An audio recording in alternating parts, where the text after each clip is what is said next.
the question is that what is twisted logic? Now, to me, twisted logic is all about unconventional thinking that challenges the status quo.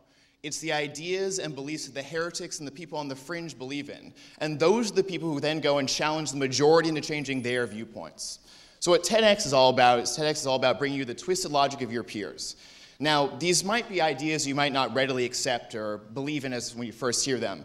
But I encourage you to sort of contemplate and think about it because the twisted logic really does make sense. So first up, we'll have Bruna Maia talking about subway culture. Give it up for Bruna.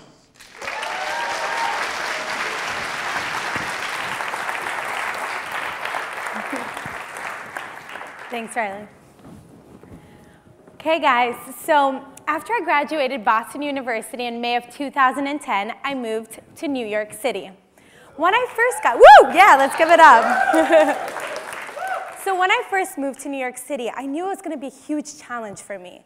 I knew it was going to be a much bigger city, that I really needed to feel the rhythm and hear the beat and really understand the culture of it. And I thought to myself that if I didn't control my journey, the city would control it for me. So I needed to master something. I needed to master something to become a local. And that's when I started researching on the subway. The subway is the life force of the city. You can't go around New York without using it every day. And I found out that it was actually built in 1904, and at the time had only 28 stations. Well, guess what? Today, there's 468 stations, and it covers 848 miles. That means that you can get from Boston to Indianapolis with that many miles. There's 5.1 million people riding the subway every day, and 1.6 billion a year. So after a little bit of this research, I really wanted to start talking to the people that actually live in the city, and how they really felt about it, and any tips they wanted to give me. And that's when I met Tony and Chris. They're two colleagues of mine at the agency I work with. And they told me, they're like, Bruna, you really need to understand the culture of it through the social etiquette. And they're trying to write this book on the rules and regulations of the subway. Rules that we don't exactly see every day, but we feel. And so here are the things that they told me. Never get on the train before you let anyone exit. If you're too lazy to walk up the escalator, stand to the right, and no singing and humming in the subway, period. Well, I was like, okay. And so when I went into the subway, I really followed those tips. But I started realizing that those tips were about a mechanical place, a mechanical subway. And I was feeling that there was a subculture that they didn't talk about. The subculture about the people around me. I was observing every gesture, every movement, every interaction, and every reaction. And I found that it was a fascinating place, the subway. And you know, it really started talking to me about the subculture. And as I stepped out of the subway, these are things that I saw. This is an exhibit from Wolfgang Thurman. And this exhibit, he used the passengers as his subjects. And he took pictures of armpits and arms crossing each other and glares and stares that I saw every day. And that was expression. The subculture has expression. And on top of that, intimacy. This is the most intimate part of my day.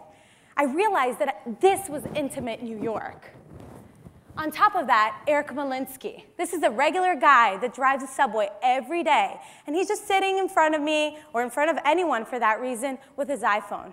What does Eric Malinsky do with his iPhone? He sketches people on the subway. And then it goes out to all these blogs, and the New York Times even covered him. That's fascinating, to know that people can have creativity in the subculture. Creativity.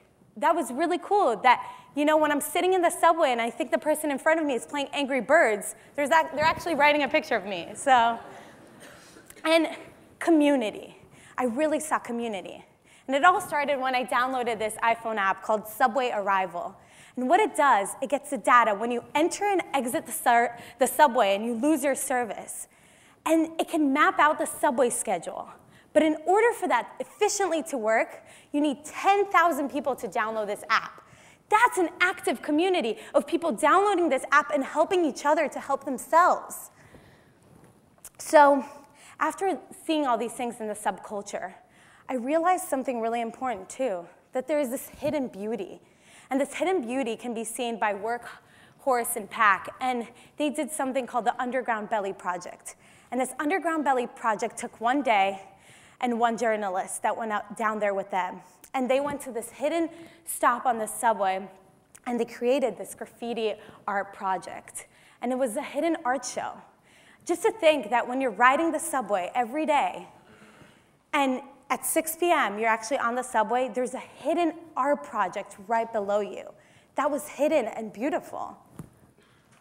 And recently I took the 6 train down to Brooklyn City Hall stop. And that's the last stop on the 6 train. And I realized that if you continue on the train and it curves around to go uptown, you will find this. This is an old City Hall stop that was closed in 1949. That's a beautiful gem in the subway. You know, and it just made me realize that treasures like these can only be found if you really open up your mind to it and you see the subway as more than just a public transportation system. You know, Tony and Chris were really right when they talked about the tips, and they really have made my life really efficient in the subway. But you have to understand that there's a subculture with creativity and expression and community that is twisted into our everyday lives. You know, I want you to leave here tonight and that you can think that you have a choice when you walk into the subway. You can contribute to this culture by contributing to the life force of it or just simply by absorbing it.